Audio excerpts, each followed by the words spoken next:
नमस्कार दोस्तों, मैं डॉक्टर ज्योति गोयल। मैं पुष्पांजलि सुपर स्पेशलिटी हॉस्पिटल आगरा में इंटरनल मेडिसिन विभाग की विभाग अध्यक्ष हूँ।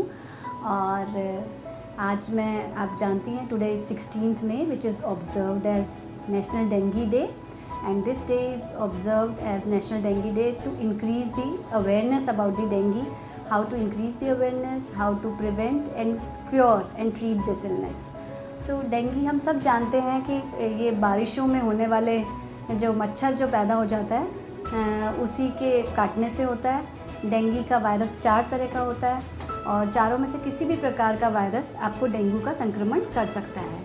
तो इसका जो मच्छर जो होता है उसके लिए ख़ास बात ये है कि ये मच्छर दिन में यूजुअली काटता है, तो डे टाइम बाइटर है, बहुत ज़्यादा ऊंचा नहीं उड़ पाता है। तो आपको ध्यान रखना है कि दिन के वक्त मच्छर ना काटे, उसके लिए आप फुल स्लीव्स के कपड़े पहनें, मॉस्किटो रेपेलेंट्स यूज़ करें, रात में सोते वक्त मच्छरदानी का प्रयोग करें, जाली के गेट घर पे लगवाएं और मच्छर जहाँ पैदा होता है मच्छर के पैदा होने को भी रोकें। जैसे मच्छर का पैदा होने का स्थान जो होता है क्लीन कलेक्शन ऑफ वाटर में होता है, ये साफ़ पानी के अंदर ठहरे हुए पानी में होता है। तो इसलिए हम कहते हैं कि कूलर के पानी को बार बार बदलें, फ्लावर वेस के अंदर या डॉग के पॉट के अंदर जो भी पानी है, किसी भी तरह का कहीं भी घड़ों के अंदर पानी है, टायर के अंदर कोई पानी इकट्ठा हुआ है, इस तरह के पानी को इकट्ठा ना होने दें। मॉस्किटो को पनपने से रोकें और मॉस्किटो के काटने से बचें। एक ये तो इसके प्रिवेंशन के बारे में बात हुई, पर इन केस अगर डेंगू हो जाता है तो कैसे इसका इलाज करना है ये भी जानना उतना ही ज़रूरी है। तो ये जो डेंगू की बीमारी है हर तरह की, मतलब माइल्ड से लेकर के severest form of illness which is life threatening illness can happen with this infection. तो ये बीमारी कई बार सिर्फ हल्का सा बुखार और फ्लू लाइक सिम्टम्स के साथ होकर के अपने आप ठीक भी हो जाती है, कई बार पता भी नहीं चलता, और कई बार इतना सीरियस रूप ले लेती है कि आईसीयू में मरीज़ भर्ती करना पड़ता है, सांस की मशीन पे रहता है। मल्टीपल प्लेटलेट्स, क्योंकि डेंगू की बीमारी का एक प्रमुख लक्षण है प्लेटलेट्स की कमी, तो बार बार प्लेटलेट को ट्रांसफ्यूज़ करना पड़ता है। तो इस तरीके से कई बार बहुत सीरियस रूप भी ले लेती है।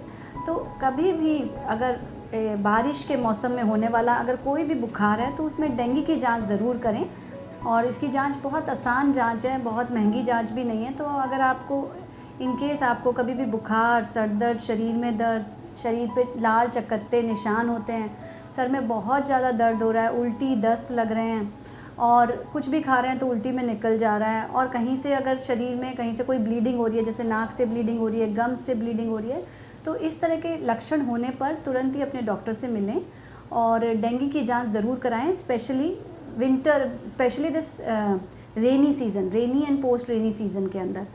और अगर बुखार, यूजुअली डेंगू जैसे कोरोना वायरस के लिए हम सब जानते हैं कि कोई special corona anti corona virus दवा नहीं है, इसी तरह से डेंगू वायरस के लिए भी कोई एंटी डेंगू वायरस दवा नहीं है।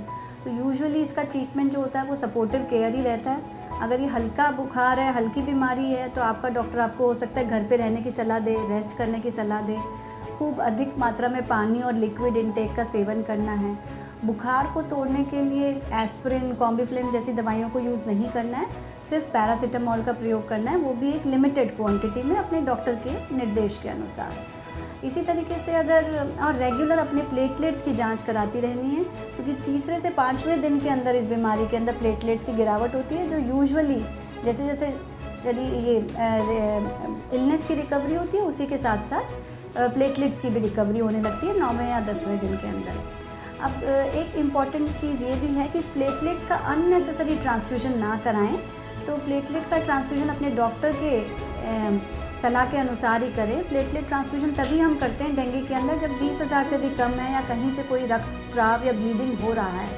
तो अननेसेसरी कई बार मरीज़ हमें आकर कहता है कि नहीं, इनके तो 50,000 हो गए हैं और अभी और भी गिर सकते हैं, डॉक्टर आप पहले से ही कर दीजिए प्लेटलेट ट्रांसफ्यूज़न। तो प्रिवेंशन, प्लेटलेट का ट्रांसफ्यूजन प्लेटलेट की गिरने की गति को कम नहीं करता है, और पहले से एंटिसिपेट करके कि अभी ये तेज़ी से गिर रहा है उसको पहले से ट्रांसफ्यूज़ करना, इस तरह का कोई गाइडलाइन, नेशनल या इंटरनेशनल गाइडलाइन कोई ऐसे रिकमेंडेशन नहीं देता है। तो अननेसेसरी प्लेटलेट ट्रांसफ्यूजन के लिए डॉक्टर को प्रेशराइज़ ना करें, और बहुत बड़ी बड़ी एंटीबायोटिक्स या स्टीरॉइड्स जैसी दवाइयों का भी इसके अंदर कोई रोल नहीं है। तो इलाज काफ़ी सिंपल है, दवाइयाँ काफ़ी मिनिमल है, लेकिन ऑब्जर्वेशन, क्लोज ऑब्जर्वेशन रखनी पड़ती है, समय समय पे प्लेटलेट की जांच और रक्त की और जांच करनी पड़ती है, और इस तरीके से 4 से 5 दिन के अंदर यूजुअली डेंगू बुखार की रिकवरी हो जाती है।